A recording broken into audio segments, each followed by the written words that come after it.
हरे कृष्णा। राधे राधे। दोस्तों, हमारे चैनल में आपका स्वागत है।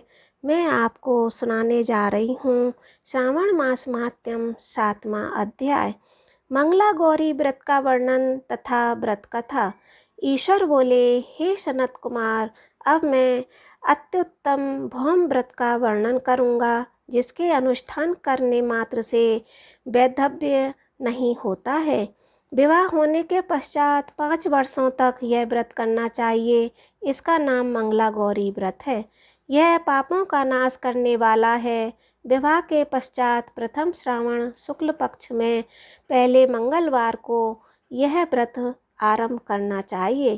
केले के खम्भों से सुशोभित एक पुष्प मंडल बनाना चाहिए और उसे अनेक प्रकार के फलों तथा रेशमी वस्त्रों से सजाना चाहिए। उस मंडप में अपने सामर्थ्य के अनुसार देवी की सुवर्णमयी अथवा अन्य धातु की बनी प्रतिमा स्थापित करनी चाहिए। उस प्रतिमा को 16 उपचारों से, 16 दूर्वा दलों से, 16 चावलों से तथा 16 चने की दाल से मंगला गौरी नामक देवी की पूजा करनी चाहिए और 16 बत्तियों से 16 दीपक जलाने चाहिए। दही तथा भात का नैवेद्य भक्तिपूर्वक अर्पित करना चाहिए। देवी के पास ही पत्थर का सील तथा लोढ़ा स्थापित करना चाहिए। 5 वर्ष तक इस प्रकार से करने के पश्चात उद्यापन करना चाहिए। माता को वायन प्रदान करना चाहिए, जिसकी विधि आप सुनिए। अपने सामर्थ्य के अनुसार एक पल प्रमाण सुवर्ण की अथवा उसके आधे प्रमाण की अथवा उससे भी आधे प्रमाण की मंगला गौरी की प्रतिमा निर्मित करानी चाहिए।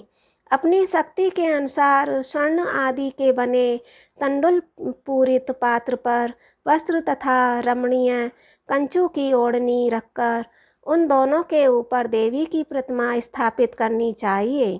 पास में चांदी से निर्मित सिल तथा लोढ़ा रखकर माता को वायन प्रदान करना चाहिए। इसके बाद 16 सुवासिनियों को प्रयत्नपूर्वक भोजन कराना चाहिए। हे विप्र, इस व्रत विधि से करने से 7 जन्मों तक सौभाग्य बना रहता है और पुत्र पौत्र आदि के साथ संपदा विद्यमान रहती है। हे सनत कुमार बोले, सर्वप्रथम इस व्रत को किसने किया था और किसको इसका फल प्राप्त हुआ? हे शंभो, जिस तरह से मुझे इसके प्रति निष्ठा हो जाए, कृपा करके वैसे ही बताइए।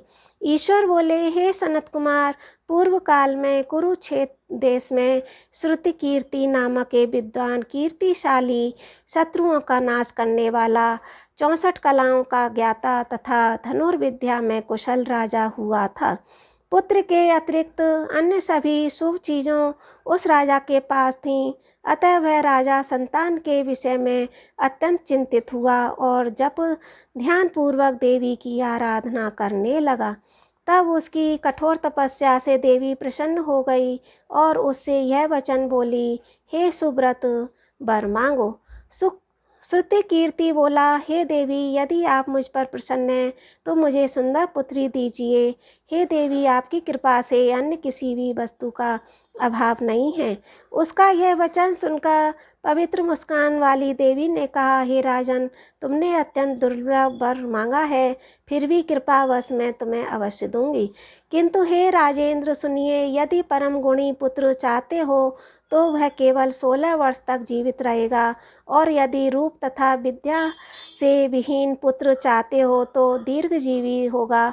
देवी का यह वचन सुनकर राजा चिंतित हो उठा और पुनः अपनी पत्नी से परामर्श करके उसने गुणवान तथा सभी शुभ लक्षणों से संपन्न 16 वर्ष की आयु वाला पुत्र मांगा तथा देवी ने भक्ति संपन्न राजा से कहा, हे नृपनंदन, मेरे मंदिर के द्वार पर आम का वृक्ष है, उसका एक फल लाकर मेरी आज्ञा से अपनी भार्या को उसे भक्षण करने हेतु प्रदान करो, जिससे वह शीघ्र ही गर्भ धारण करेगी, इसमें संदेह नहीं है। प्रसन्न होकर राजा ने वैसा ही किया और उसकी पत्नी ने गर्भ धारण कर लिया। 10वें महीने में उसने देवतुल्य सुंदर पुत्र को जन्म दिया। तब हर्ष तथा शोक से युक्त राजा ने बालक का जात कर्म आदि संस्कार किया और शिव का स्मरण करते हुए उसका नाम चिरायु रखा। इसके बाद पुत्र के 16 वर्ष के होने पर पत्नी सहित राजा चिंता में पड़ गए और वे विचार करने लगे कि यह पुत्र बड़े कष्ट से प्राप्त हुआ है और मैं इसकी दुखद मृत्यु अपने ही सामने कैसे देख सकता हूँ। ऐसा विचार करके राजा ने पुत्र को उसके मामा के साथ काशी भेज दिया। प्रस्थान के समय राजा की पत्नी ने अपने भाई से कहा, हे कारपीट का वेश धारण करके आप मेरे पुत्र को काशी ले जाइए। मैंने भगवान मृत्युंजय से पूर्व में पुत्र के लिए प्रार्थना की थी और कहा था कि हे विश्वेश, आप जगतपति की यात्रा के लिए मैं उस पुत्र को अवश्य भेजूंगी, अतः आप मेरे पुत्र को आज ही ले जाइए और सावधानी पूर्वक इसकी रक्षा कीजिएगा। अपनी बहन की यह बात सुनकर भांजे के साथ वह चल पड़ा। कई दिनों तक चलते चलते वह आनंद नामक नगर में पहुंचा। वहां सभी प्रकार की समृद्धियों से संपन्न वीरसेन नाम वाला एक राजा था। उस राजा की एक सर्वलक्षण संपन्न युवावस्था प्राप्त मनोहर तथा रूप लावण्यमयी मंगला गौरी नाम की कन्या थी।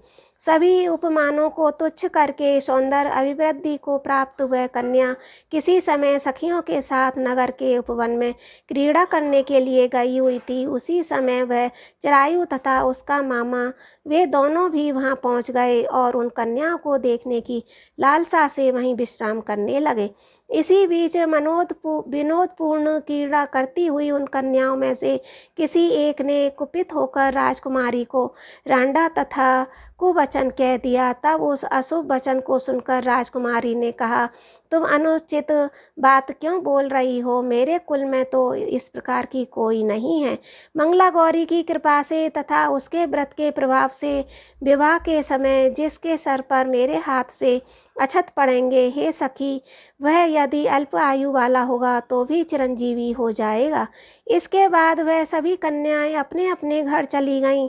उसी दिन राजकुमारी का विवाह था।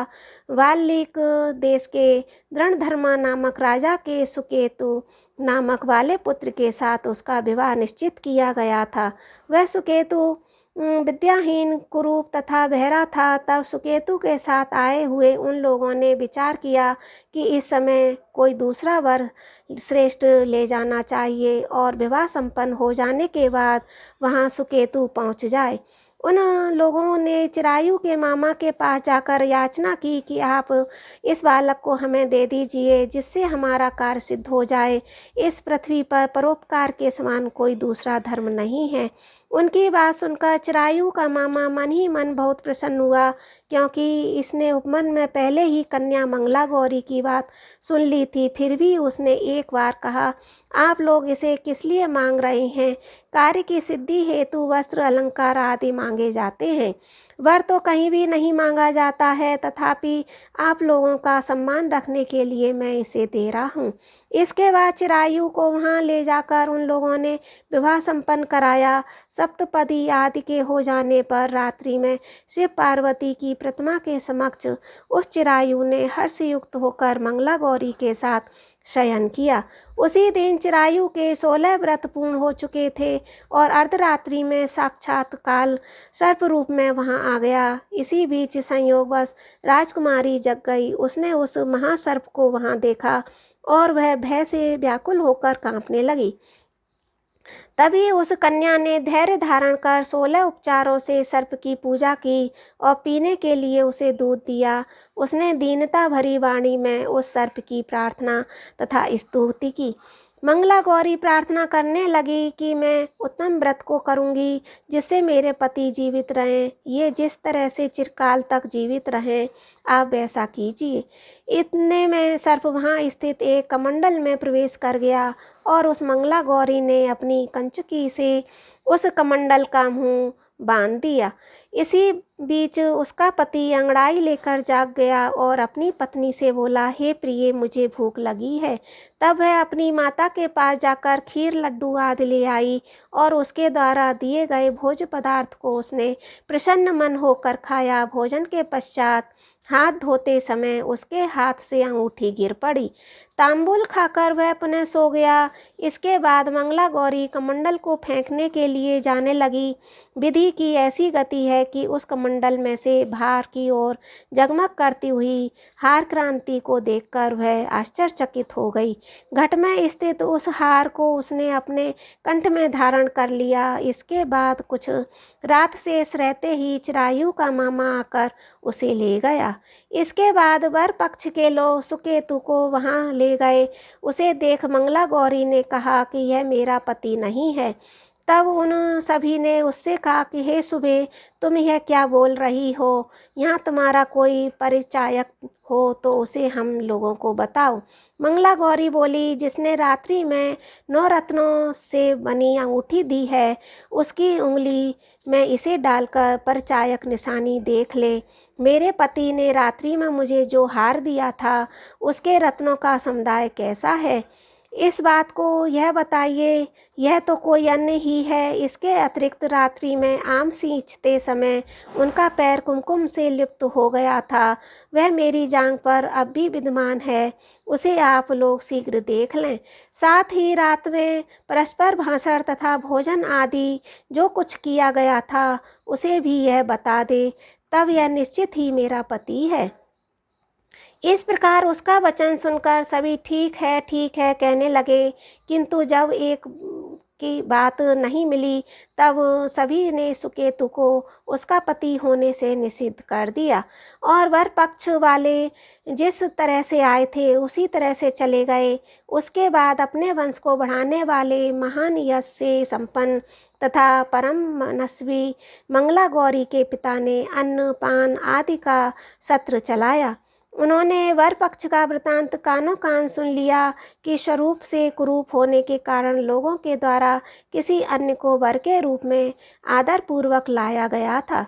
तब उन्होंने अपनी कन्या को पर्दे के भीतर बिठा दिया। उसके बाद 1 वर्ष बीतने पर यात्रा करके चिरायु अपने मामा के साथ यह देखने आया कि विवाह के बाद वहाँ क्या हुआ। तब उसे गवाक्ष के भीतर से देखकर वह मंगला गौरी अत्यंत प्रसन्न हुई और माता पिता से बोली कि मेरे पति आ गए हैं। राजा ने अपने सुदृढ़ जनों को बुलाकर पूर्व में कहे गए सभी परिचायकों को निशानी को देखकर मंद मुस्कान वाली अपनी कन्या चिरायु को सौंप दी। राजा ने शिष्ट जनों को साथ लेकर विवाह का उत्सव कराया। इसके बाद राजा वीरसेन ने वस्त्र आभूषण आदि सेना घोड़े रथ और अन्य की बहुत सी सामग्रियां देकर उन्हें विदा किया। उसके बाद कुल को आनंदित करने वाला वह चिरायु पत्नी तथा मामा को साथ लेकर सेना के साथ अपने नगर पहुंचा। लोगों के मुख से उसे आया हुआ सुनकर उसके माता पिता को विश्वास नहीं हुआ। उन्होंने सोचा कि प्रारब्ध अन्यथा कैसे हो सकता है। इतने में वह अपने माता पिता के पास आ गया और स्नेह से परिपूर्ण वह चिरायु भक्तिपूर्वक उनके चरणों में गिर पड़ा। तब अपने पुत्र का मस्तक सूंघकर उन दोनों ने परम आनंद प्राप्त किया। पुत्रवती मंगला गौरी ने भी सास ससुर को प्रणाम किया। तब सास ने उसे गोद में बिठाकर सारा वृतांत शीघ्रतापूर्वक पूछने लगी। हे महामुने, तब पुत्रवधू ने भी मंगला गौरी के उत्तम व्रत महात्म्य तथा जो कुछ घटित हुआ था वह सब वृतांत बताया। हे सनत कुमार, मैंने आपसे इस मंगला गौरी व्रत का वर्णन कर दिया। जो कोई भी इस श्रवण करता है अथवा इसे कहता है, उससे सभी मनोरथ पूर्ण हो जाते हैं, इसमें संदेह नहीं है। सूत जी बोले, हे ऋषियों, इस प्रकार शिव जी ने सनत कुमार को यह मंगला गौरी व्रत बताया और उन्होंने सभी कार्यों को पूर्ण करने वाले इस व्रत को सुनकर महान आनंद प्राप्त किया। इस प्रकार श्रावण मास महात्म्य का मंगला गौरी व्रत कथा समाप्त।